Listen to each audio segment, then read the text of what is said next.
Appamada's programs and facilities are supported through your generosity. Your support really does make a huge difference. You'll find a link for contributions on the website at appamada.org/contribute. Thank you so much.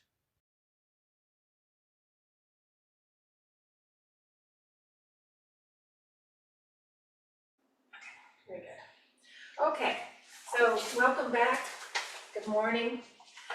I had a little bit of a talk and I was really bored with it. So I'm going to talk for a couple of minutes, and then being the experiential girl, I'm going to switch it to a little exercise so we can actually do what we're talking about. So, okay, so today I'm going to be talking about mindfulness a little bit. And so, as the first factor of enlightenment, so obviously it's a quality of mind that's conducive to, it seems like a bit of a stretch, but our realization of nirvana. It is the way we start in this, if we're following the practices of the Buddha and what's in the 7 factors of enlightenment. This is where we start, is with mindfulness. So this is the most comprehensive instruction on meditation in the Satipatthana Sutta. So that gives you an idea of how important mindfulness is in this whole process. And while the Satipatthana Sutta does not recommend that we use just one method, its purpose is to explain how to establish the mode of contemplation needed to arrive at the realization of nirvana. It just helps you get mindful. Just a few words. So what we're doing is getting the mind in the most appropriate frame of mind, and to establish mindfulness. So in so doing, it involves observation of objects immediately and in the proper frame of mind. The proper frame of mind means that it has the quality of energy. We mentioned that yesterday. Mindfulness in itself and clear comprehension. For the establishment of mindfulness, those 3 things are needed. So what are we doing? We're basically sustaining our awareness, paying attention to what is happening to us and within us on each occasion of experience. It just means we're paying attention to what's going on right here, right now in our minds. So,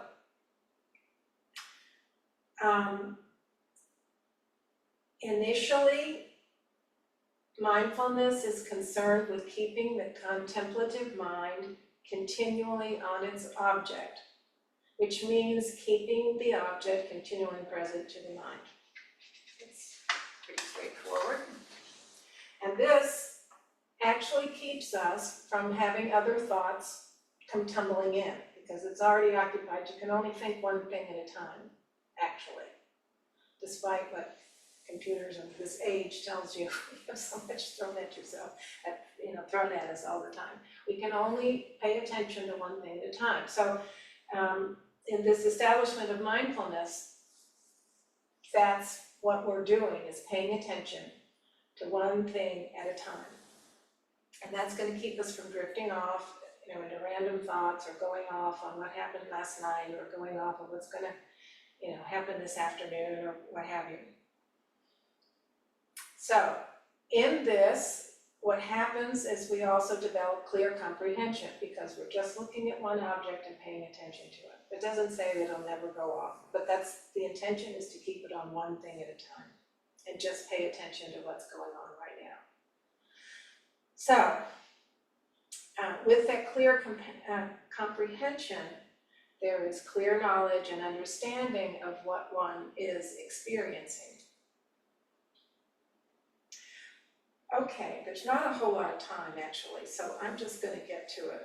There's a lot of good stuff that I found here when it talks about mindfulness, but basically it's just saying it's a great way to mindfulness is the way. Mindfulness is the way to look and see what's happening with our mind, pay attention to it, focus, and then from there you can move into other things. Then you can actually understand and have greater comprehension, et cetera, et cetera. So we're going to just start with how to do that, which most of us know how to do that, but I also believe that most of us kind of stray off. So we're going to do this practice that I think a lot of you have done before, and we'll get in groups, in two groups of two, and we'll do the same here. And basically what we're going to do is sit one in front of the other, and one person decide originally who's going to go first, and say I'm working with you, Nelda, and I'm going to go first. Your job, you're just an observer. You're just listening and observing, that's it, which is a lot in itself. And then on this side, I'll have closed my eyes, I'll kind of get comfortable for a minute, and then just open up to mindfulness. And I'll say breathing, hearing the fan, feeling energy all around me, noticing my breath, noticing slowing,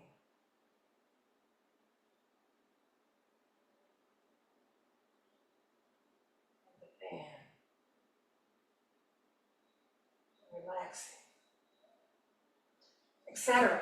So we're just telling the other person, just saying out loud to the other person what our immediate experience is. Okay? Pretty simple. And we do that, I think a minute of that is probably enough. So there'll be 1 minute for one person and then 1 minute for the other person. And then we'll have a little bit of time to share what that was like, what it was like to watch it or listen to it, and what it was like to actually experience that, and just talk about the experience. And then we'll come back together. Hopefully we'll have time to make any comments. It's fighting time. Anyway. Okay, everybody got it? How about 5 minutes total? Okay, and then we'll come back and talk together.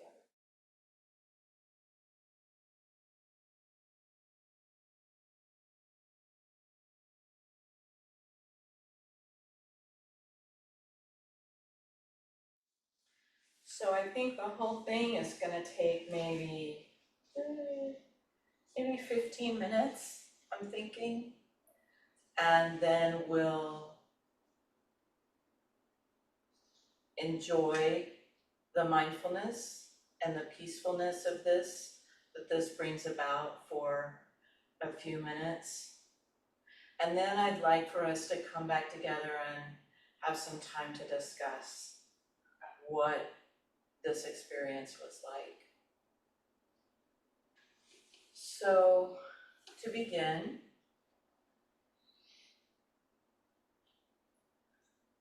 let your mind settle on your body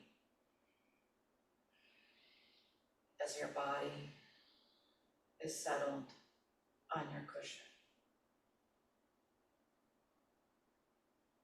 Put aside concerns and plans, worries. Let your eyes drift closed.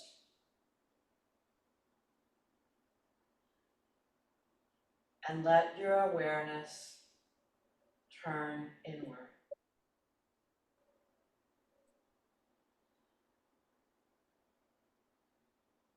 Imagine the bones, the vertebrae in your back, having some space, having your back open, having each vertebrae float on the vertebrae beneath it. From the base of your spine up to the base of your skull.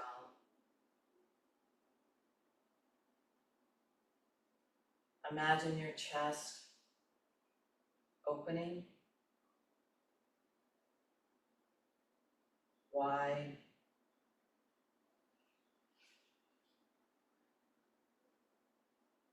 Your shoulders are a bit behind, and the shoulder blades are melting down your back.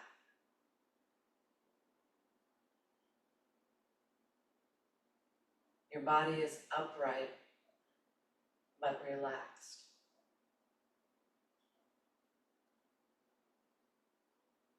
Your body and mind are in an easy resting state.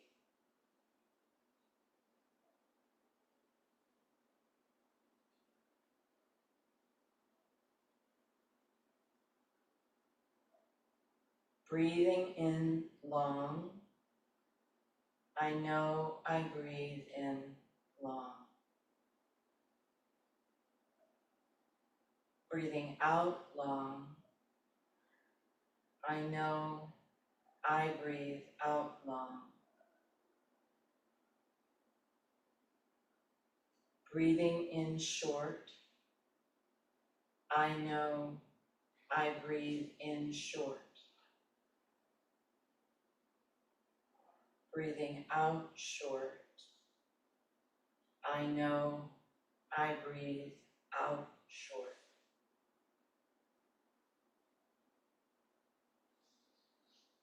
One trains experiencing the whole body. I shall breathe in.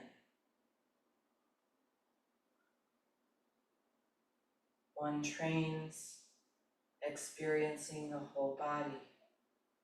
I shall breathe out. One trains calming the whole body. I shall breathe in. One trains calming the whole body.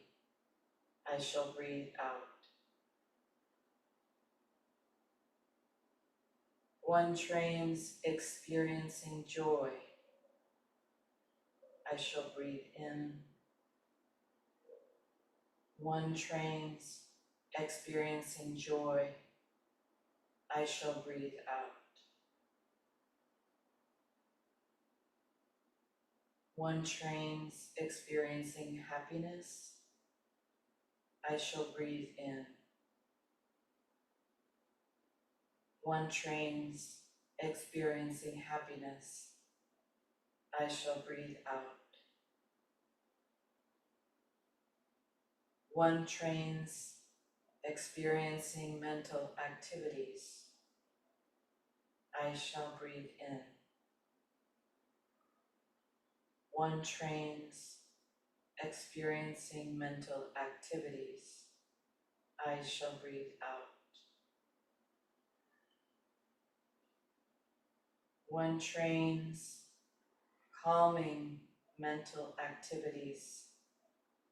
I shall breathe in. One trains calming mental activities. I shall breathe out.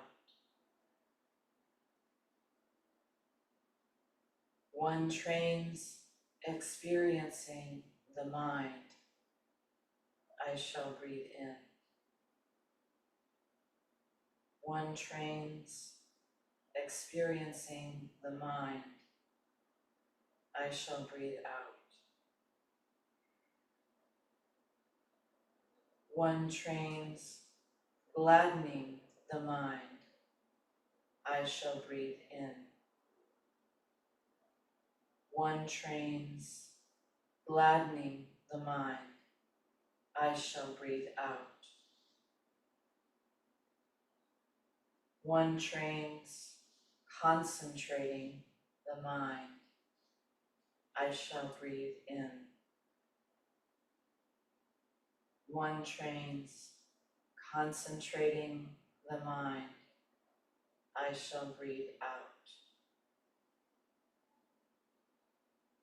One trains liberating the mind, I shall breathe in.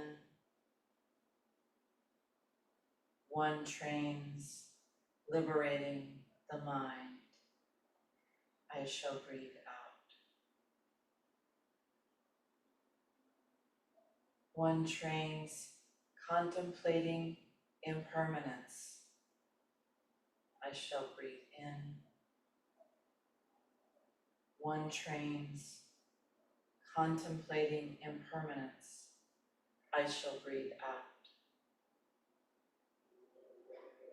One trains contemplating dispassion, I shall breathe in. One trains contemplating dispassion, I shall breathe out. One trains contemplating cessation, I shall breathe in. One trains contemplating cessation, I shall breathe out.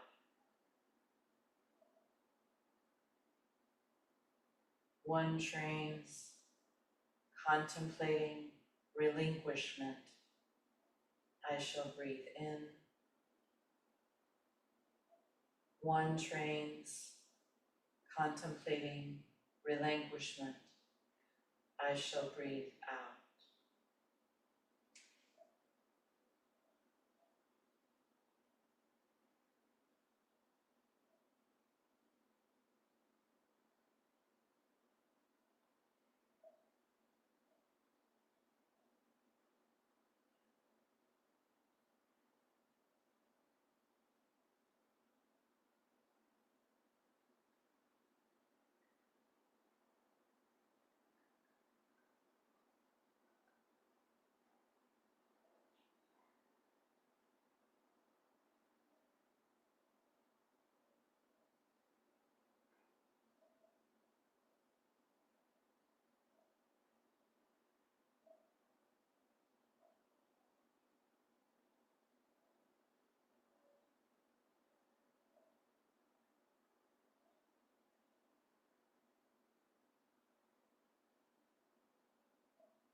With your mind and your body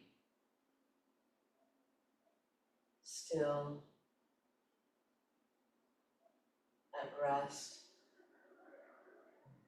quiet, bring your awareness back to your body. Sitting on the cushion.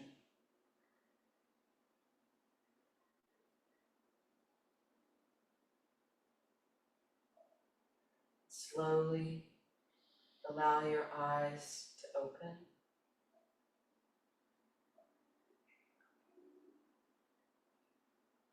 Become aware of your surroundings.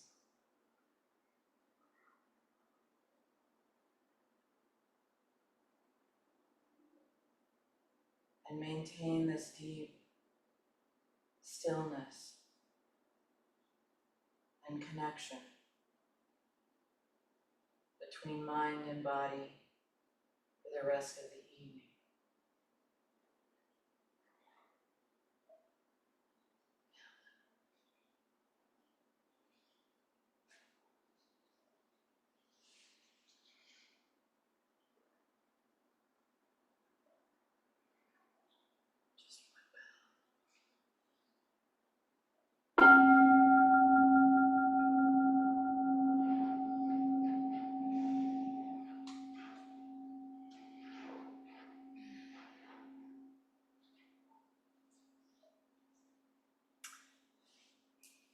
So it didn't take as long as I thought.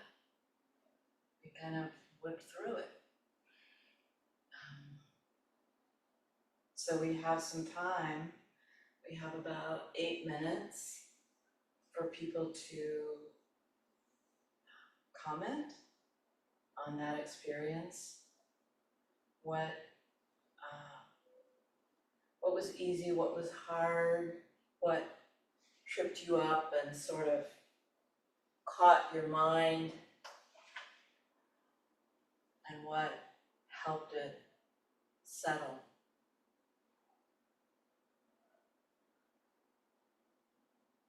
Sandra. So when you started with the mind and the body, it was easy to immediately to settle down and relax.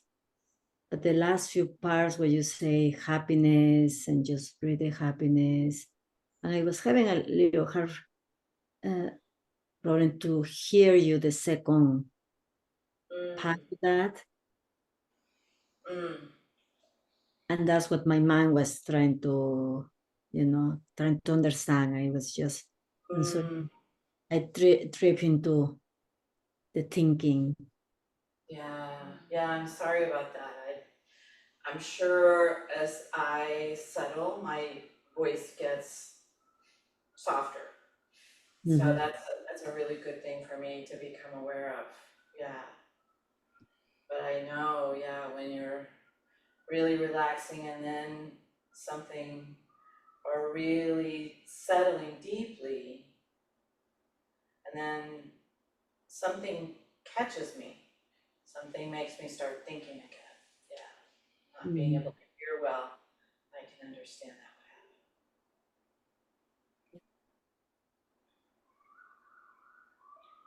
would happen. Nelda.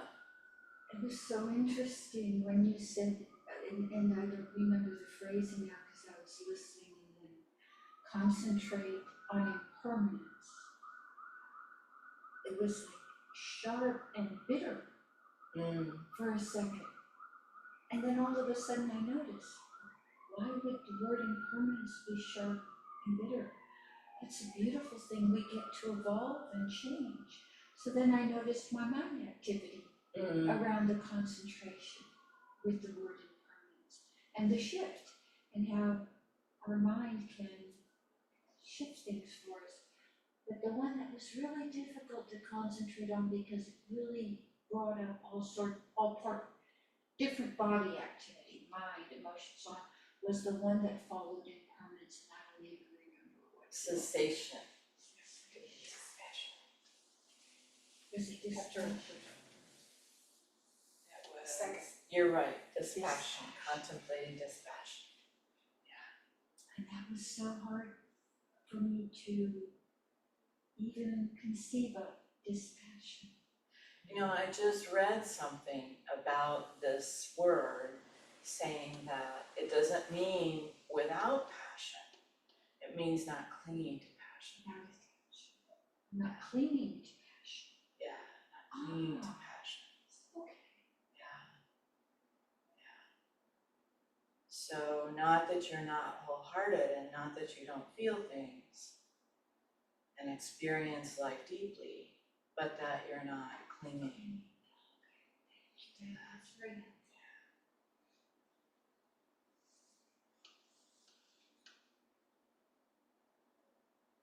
Joel, I'm sorry I didn't see your hand. It looked like a cloud in the sky. Hello, and thank you for that, for leading that guided meditation. There's something about the quality of your voice that makes the guiding very effective for me. I will say that first of all, just on a technical thing, it appears that the microphone is over in the corner rather than directly in front of you. So Yes, I could barely understand what Nelda was saying. sorry, yeah, And so just, when you are speaking into the room, imagine that you're speaking into a big room, you know, right, and that will right, work. okay, thank you, Uh, and thank uh, and there was one question I wanted to ask about. Well, of course, there's a question that I've tripped up on before. In the guided meditation, you first contemplate joy and then you contemplate happiness. And I wonder what the distinction between those is. But I wanted to ask actually about something when you were describing contemplating the mind. There was a you. sequence, and I missed one of the words that seemed like it would fit in where, in talking about the body, you were first you experience the body and then you calm the body. In this case, you experience the mind and then you something with the mind, and I couldn't hear the word. Yeah, it's an old word. I mean, it's not a word we usually use. Gladden. Gladden. Ah. Yeah. So to make glad. Hmm. Thank you. Yeah, and that's a really interesting distinction between gladden and then contemplate um, joy, experiencing joy and experiencing happiness. It's interesting though, those two things are in mindfulness of feeling, joy and happiness. And gladdening the mind is in mindfulness of the mind. Hmm. So I don't know if that helps to differentiate that, but it's interesting. Question about that. So the word gladden, is that like appreciation? Or is that another, to be glad? Is that what we're talking about? Yeah, that's my understanding of gladden, is to kind of brighten or light up or make glad, make appreciative, sort of. So now I have another question. So we're talking about the mind. Can you guys? So I'm trying to understand what we mean by the mind, gladden the mind. Are we talking about the thought processes that come up in the mind and to gladden those? Are we talking simply about the mind taking on a positive, energetic field, for lack of a better phrase? And there's a way to gladden the mind without having any thoughts. And there's a way to make the mind glad by having glad thoughts. And so I'm trying to figure out what we're working with. What are we working with? Yeah, it's a great question. And I'll give my answer and then I'll pass it over to Laurie or also. So my understanding is the mind is not the thoughts. The thoughts are the activity of the mind. So I would say it's more like your second option, where you're creating a glad organ of thinking. You're creating your own energetic serotonin reuptake inhibitor. That's one way of putting it, I suppose.